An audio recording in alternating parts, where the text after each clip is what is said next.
Even as other Kashmiri Pandits left the valley in droves in the 1990s, one brave man, Makhan Lal Bindru, refused to. People love me here. Why should I leave? 30 years later, the now 68-year-old chemist was dispensing medicines at his pharmacy in Srinagar one early October day last year, when people pretending to be customers shot him dead, making him the first Kashmiri Pandit in 18 years to be killed by terrorists. Since then, terrorists have been on a killing spree in the valley, leaving 22 dead from different walks of life. Dalit school teacher Rajni Bala was shot in Kulgam, Kashmir in May this year, just as she entered her school one morning. Earlier the same month, terrorists shot dead Jammu and Kashmir Police Constable Riaz Ahmed Thokar when he came home to Pulwama on leave. He was one of 9 such Kashmiri Muslim police officers who were targeted by terrorists in the past 1 year. These 22 targeted killings have shattered the myth that all is well in Kashmir post the scrapping of Article 370 on August 5, 2019. It was widely believed that after the repeal, peace would return to the disturbed region and create an environment to enable the return of Kashmiri Pandits back to the valley to stay happily ever after. ये नया कश्मीर है. And the dream seemed to be coming true also, because 41 lakh Indians who had long been living in Jammu and Kashmir now got a domicile certificate. Panchayat elections were held in December 2020 and a delimitation exercise was carried out in preparations of assembly elections. An online portal was launched to enable Kashmiris who had fled in the 1990s exodus to reclaim their homes they had left behind. Farooq Abdullah, by a 1997 act, had tried to put a stop on Kashmiri Muslims from buying Hindu properties below market prices. Still, about 7,800 of the 11,500 homes left behind were estimated to have been sold by 2014, possibly as distress sales, while the rest remained dilapidated in a state of neglect. Within days, the online portal received 5,600 complaints against properties which they claimed were now illegally occupied. To test the veracity of the claims, officials conducted physical inspections across the state on a war footing. The entire verification process is transparent. However, of the 2,200 complaints that were processed, 95% were found to be fake, trying to lay claims on land sold legally by their grandparents. But some were deemed genuine, and authorities served eviction orders on 20 Kashmiri Muslim families and forcibly evicted around 14 of them after they failed to produce any legal documents. The news of verification and evictions, mixed with rumors and disinformation, spread fast, creating a fear psychosis among Kashmiri Muslims. Am I next?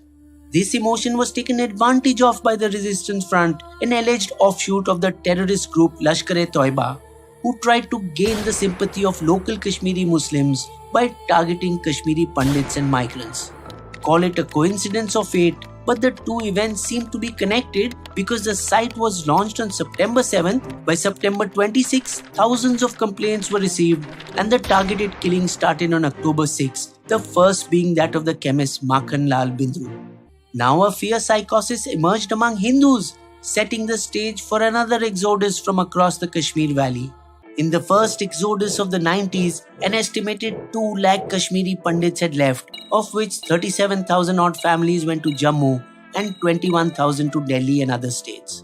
Both the UPA and Modi governments lured thousands of Kashmiri Pandit families back to the valley, offering them several benefits. 6,000 government jobs, benefits worth 80,068 crore. But now, these very same families fear their and their family's safety and want to leave the Kashmir Valley once again. But the government cannot permit that, as it will be considered a serious loss of face. Hindus living in Kashmir want to leave, but the government is not allowing them to. If Pandits move out, then it is like surrendering to the terrorists. Post the killing of school teacher Rajni Bala, Jammu and Kashmir Lieutenant Governor Manoj Sinha hurriedly posted 177 teachers to safe zones in Srinagar. However, bureaucratic hurdles are coming in the way of their safety, because when Kashmiri Pandits were given benefits for moving back into the valley, it was on the condition that there would be no transfer outside Kashmir. Rahul Bhatt, a 35-year-old Kashmiri Pandit, was one of the persons employed in a government job in Kashmir as part of this scheme, where he was sadly killed inside the Tehsildar's office where he worked in Jammu and Kashmir's Budgam district on May 12, 2022. Unlike in the past, Bhatt was shot dead by terrorists at his workplace, thus putting a big question mark on Jammu and Kashmir's security apparatus.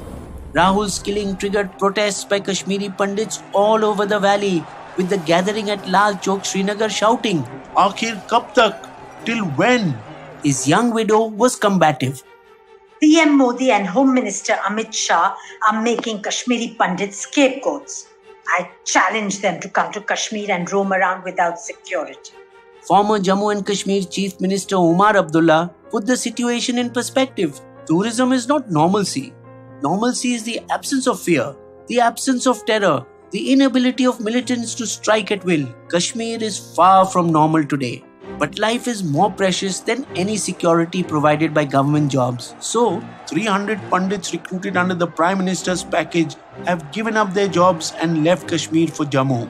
82 of the 96 Kashmiri Pandit families living in government camps and all 250 staying in rented accommodations also left Kashmir. However, the government categorically denied this in the Rajya Sabha. No Kashmiri Pandit has left the valley in 2022 and only one has been killed.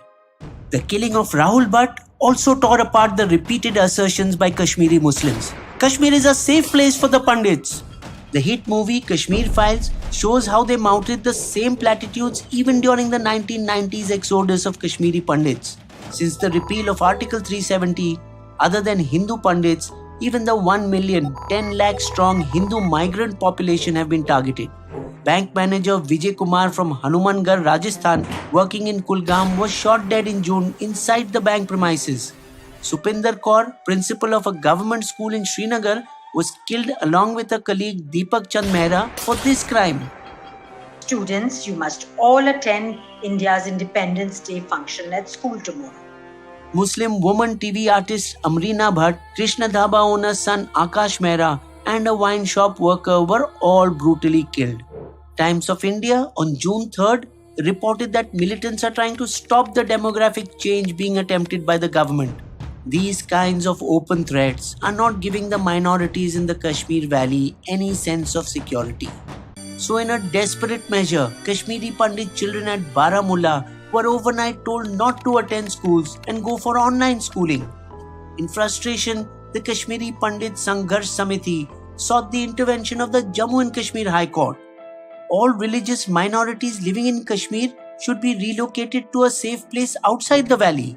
The court is coming into the picture because the bridge between political parties and informal channels in Kashmir and the center have been broken. Local leaders like Farooq Abdullah and Mehbooba Mufti seem to have become irrelevant. Jamia Masjid, the seat of Kashmir's most influential Hurriyat leader, Mirwais Umar Farooq, has remained shut since the repeal of Article 370.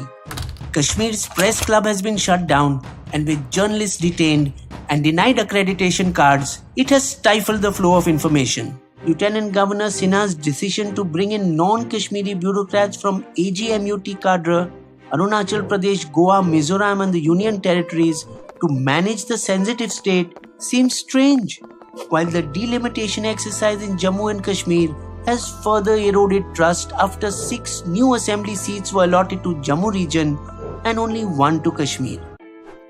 The government is in a very difficult position. While it is impossible for them to protect everybody, backtracking will only make the militants seem more powerful.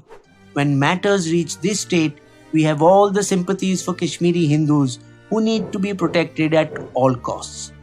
Bizbo's Limerick. Kashmiri Pandits are being targeted once again, making them want to leave the place they've been staying. Caught in a bind between home and sound mind, there has to be a way to stop all this spraying.